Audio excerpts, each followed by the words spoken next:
The Honourable the Member for Harbour Grace Port de Grave. Thank you, Mr. Speaker. Thank you, Mr. Speaker.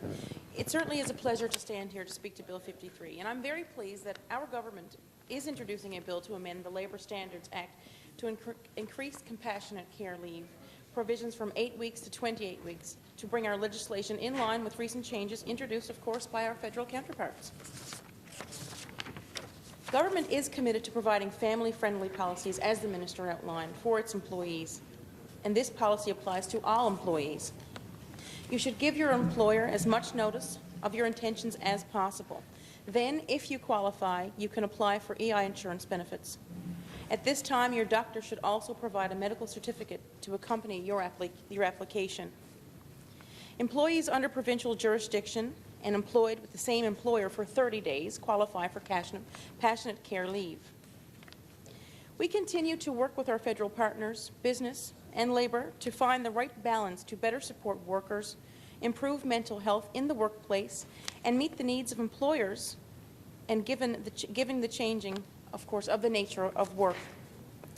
The Department engaged in research and cross-jurisdictional analysis with respect to current legislation and future amendments in relation to compassionate care in Canadian provinces and territories.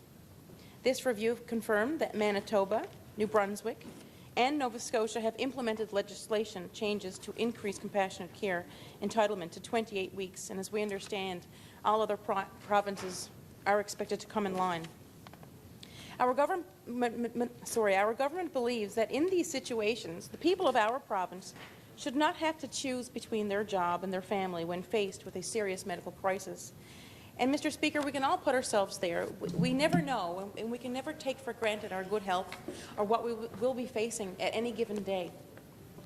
Given the recent expansion of the compassionate care benefits under the federal EI program, the province wants to bring our legislation in line with the federal government and other governments across Canada who have implemented the legislation changes to enhance compassionate care leave legislation. So I encourage all members and, of course, and our viewers at home, all of our constituents across Newfoundland and Labrador, to certainly, if you have questions, to reach out and contact the Labour Standards Division of the Department of Advanced Education, Skills and Labour.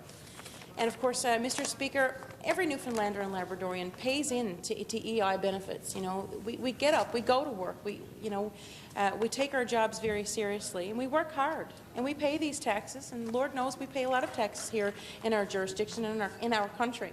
So of course, we deserve the very best, and all Newfoundlanders and Labradorians deserve the very best. So I look forward to the cooperation of all members of the House. This is certainly a no-brainer. It's a positive all around. And again, it is a pleasure to speak to Bill 53, so I will take my seat. And I will look forward, of course, to the cooperation of all members on this. Thank you, Mr. Speaker.